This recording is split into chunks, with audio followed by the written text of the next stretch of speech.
There are certain combinations of microbes that our gut requires. They're called keystone species that are important for us to be able to poop, for us to be able to think clearly, for us to have a functioning immune system, all of these really essential components of life. Welcome to the Learn Skin podcast with me, Dr. Raja. And me, Dr. Hadar, where we discuss all things skin. Join us as we delve into the art and science of skin health in today's episode. Hey, Raja, can you say the thing I told you to tell them? Of course. We are board-certified dermatologists. This podcast is meant for educational and informational purposes only and is not considered medical advice, nor does it serve as a substitute for professional care by a doctor or other qualified medical professional. All opinions shared do not express the views of Learn Health, Inc. Let's get to the good stuff. Hey, Raja, how are you today? Hey, what's up, Hadar? You know what?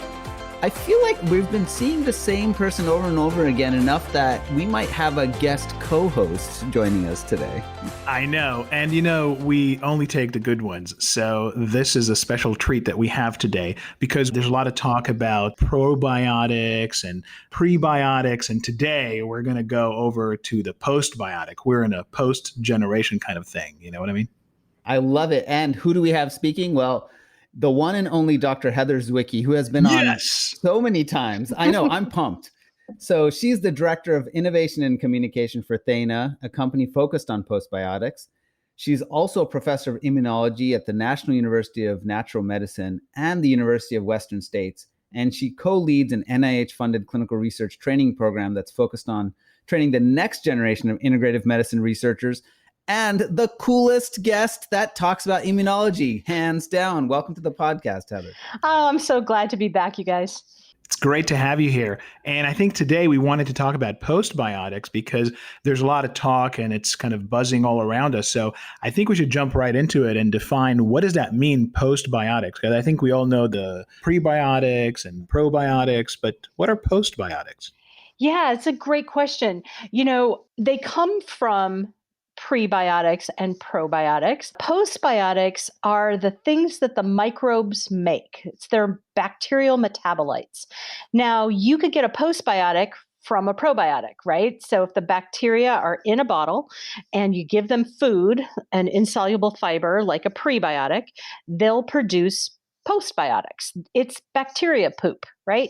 That's what a postbiotic is. Okay, so now where do you get the mother load of postbiotics? You're going to get it from your gut bacteria. So you can actually harvest postbiotics from the gut. And when you do that, you get 700 plus different metabolites that those gut bacteria produce. And it turns out that those metabolites are chemicals that our body needs and are really good at doing things like helping our skin and helping our gut and helping autoimmune disease and neurological disease. Lots of cool things come from a postbiotic. By the way, before I skip it, you should also know that up and coming are prebiotics. Have you heard of those yet? We have now. Yes, tell us more. Okay, so prebiotics is a heat-killed probiotic. So you take your probiotic and you heat it up, and as those bacteria are warming up, think of them sitting in a hot tub, they're producing all sorts of things. They're sweating out metabolites. And it turns out that those metabolites also have healing powers. So we're seeing prebiotics being developed right now in Belgium, and postbiotics are being developed in the United States. I love it. So basically you take poop, Yep. You multiply it by poop, take it to an exponential poop. So you have poop squared and exponentially just poop. And you have postbiotics. And now you're making them all sweat and you're getting prebiotics. I love how you break it down and keep it simple. Yeah. Yes. I mean, I think that it's one of those things that, we're living in a recycling world. Well, let's recycle poop. Let's get those postbiotics from it. Now, Heather, I do have a question on postbiotics. We talk about bacteria. What about those fungi that are living down in our gut as well? Has there been much work done with them? And I'm sure, whatever they produce is probably considered postbiotics as well. Exactly. So there's a lot less work on the fungi. They're harder to cultivate. But yes, whatever they produce is also a postbiotic. And whatever viruses are in the gut produce also a postbiotic. The way that a postbiotic is created, however, is that you kill the poop. So there's no live virus, no live fungus, no live bacteria in there. It's just the metabolites. What do you think is the advantage of having a postbiotic as opposed to, say, a probiotic or a prebiotic? My rudimentary understanding, and we do quite a bit of work in this area, but when it comes to things like formulations or delivery, are postbiotics considered to be more stable or at least a bit more characterized? What's your opinion on that? I don't think they're more characterized. I think that there's two different advantages for a postbiotic. The first one is they are shelf stable at room temperature, so you don't have to worry about putting them in the refrigerator and how many are dead when you take them. It's just the metabolites. But I think the second thing is more important, and that is if you feed somebody a prebiotic, you're relying on the health of their microbiome in their gut and their skin for them to produce their own postbiotics, and those postbiotics then to communicate with the rest of the body. But if you just give the postbiotic, it doesn't matter if the person has a dysbiotic gut or if they have rashes on their skin. The postbiotics that we're creating at Thaena and that everyone is creating, they are derived from very healthy people. And so you bypass the dysbiotic gut and you just give them a healthy set of metabolites. Considering the diet of the average American and the amount of dysbiosis that is happening for the average person in this country, being able to bypass that dysbiotic gut, I think, is a huge advantage. No question. And in fact, now that we're on the topic of dysbiosis, that I think naturally leads to this conversation around inflammation. So what are the sources of chronic inflammation that you think, whether they're addressed by probiotics or postbiotics, what are the things that are out there that are causing inflammation that we need to address? I'm not going to start with the most prevalent. I'm going to save that one for the end. But there are a lot of different sources of chronic inflammation that we're experiencing right now. Probably one of the bigger ones is stress. We know that stress can lead to inflammation because high levels of cortisol can shut down regulatory T cells, which are attempting to control the inflammatory process. So if you're stressed out, you reduce the brakes that you have on inflammation. So that's the first thing. Then we have things like chronic infections, and I'm not talking so much about herpes viruses or Epstein-Barr. What I'm really talking about is gum disease. We know that gum disease is one of the biggest sources of chronic inflammation and can lead to cardiovascular disease if it's left untreated. We also see chronic inflammation coming from food.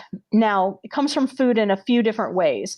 First way is that people eat food that they have a hypersensitivity to, and they're not aware of their hypersensitivity. The second way is that people become obese, and it turns out that macrophages in the fat chronically produce pro-inflammatory cytokines. So if you're just carrying extra fat, you're going to have inflammation.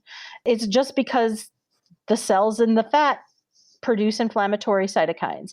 And then the third way that food can cause chronic inflammation is through dysbiosis. And so let's talk about dysbiosis for a second here, because dysbiosis means it means that your gut microbiota are out of balance. Well, what does balance look like? We know that everybody's gut has a different ecosystem. And so you might be a rainforest and I might be a desert.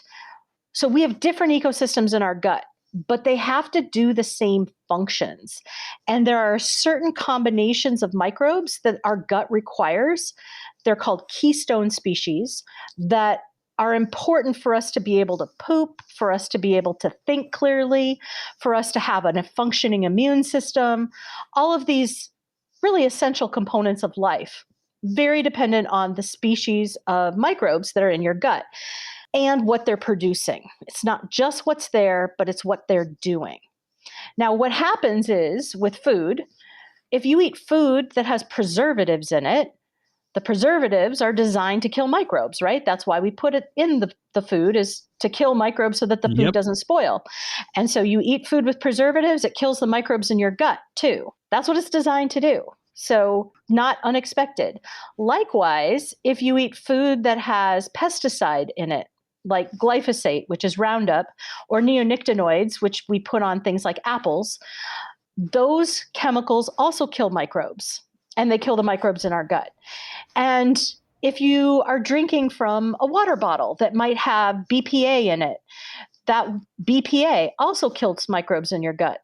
And essentially what we're discovering is that all these things in our environment that didn't used to be in our environment, we didn't used to cook with preservatives, we didn't used to grow all of our crops with glyphosate, we didn't used to drink from plastic water bottles.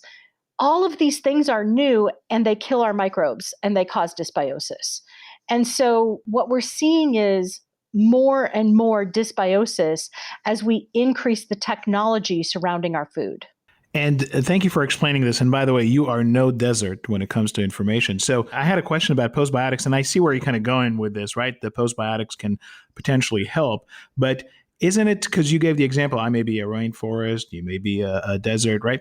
Isn't this all very personal, or I mean, can be grouped as personalized in a way, right? So my gut microbiome, which I sort of inherit through my parents, or my skin microbiome that I may get from my mom, all of these are relatively personalized. And yet when we talk about postbiotics, it sounds like they're not too personalized if we take them from this cohort of healthy people. Is there a role for personalized postbiotics there? What we're seeing so far is that the metabolites are the same, even when the microbes differ. So you might Oh, have interesting. Yeah, so you might have 4 different species of microbes that are all producing short chain fatty acids, and I have 6 species of microbes that are all producing short chain fatty acids, and 2 of them overlap with yours and the other ones don't overlap, but we're still getting roughly the same amount of short chain fatty acids from our various combinations of microbes that are producing them.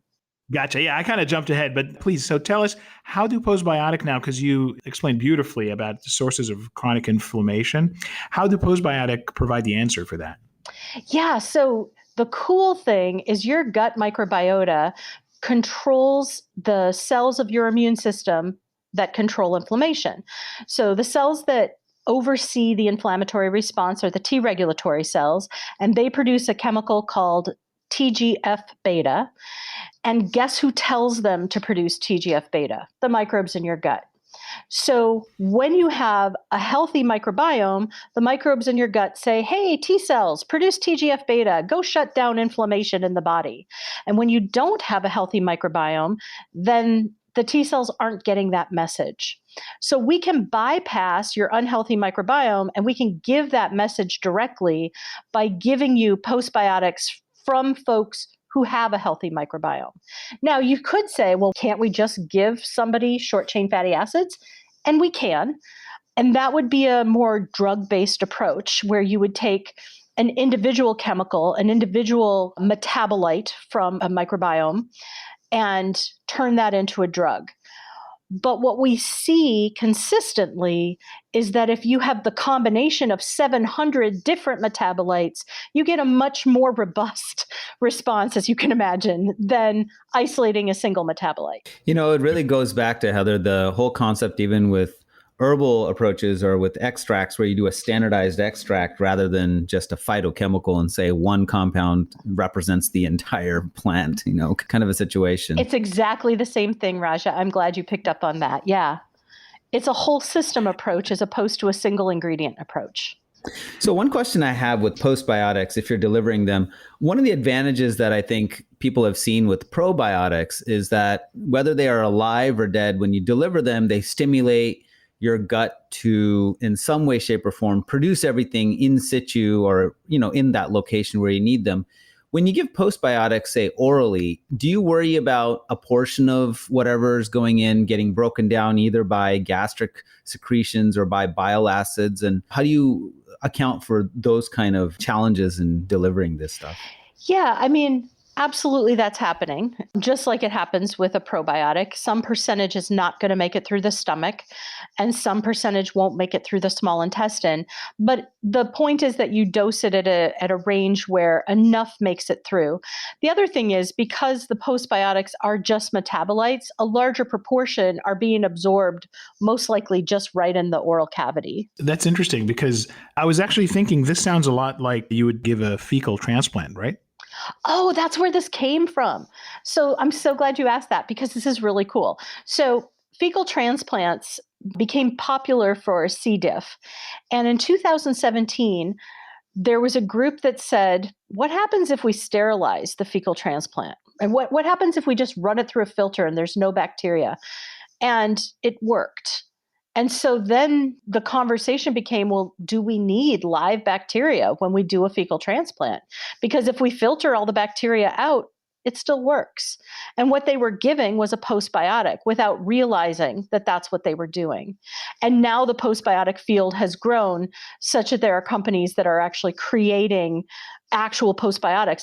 And I think it's going to replace fecal transplant. I mean, I think that there's a couple of different things happening with fecal transplant. One is that in our country, we are only able to use it for C. diff because the FDA worries about infectious disease. Even though there are clinical trials, there's over 300 clinical trials happening on fecal transplants right now, from everything to HIV to autoimmune disease to Parkinson's disease, you name it. There is a clinical trial happening with fecal transplant, but it's much safer to use a postbiotic because the postbiotics don't contain anything infectious. They are completely free of infectious material. I love it. I love how science plays a role. You ask a question, you get an answer that you never even thought you were going to get, right? What if we took the bacteria out of it? That's a brilliant question. So I wanted to switch gears here and ask, because we understood what postbiotics are and kind of chronic inflammation. And now the postbiotics that are on the market, regardless of the specific brand, what kind of indications are being used and what kind of level of data do we have on that? So as of right now, the level of data is fairly low. We've got a lot of basic science showing which metabolites are present.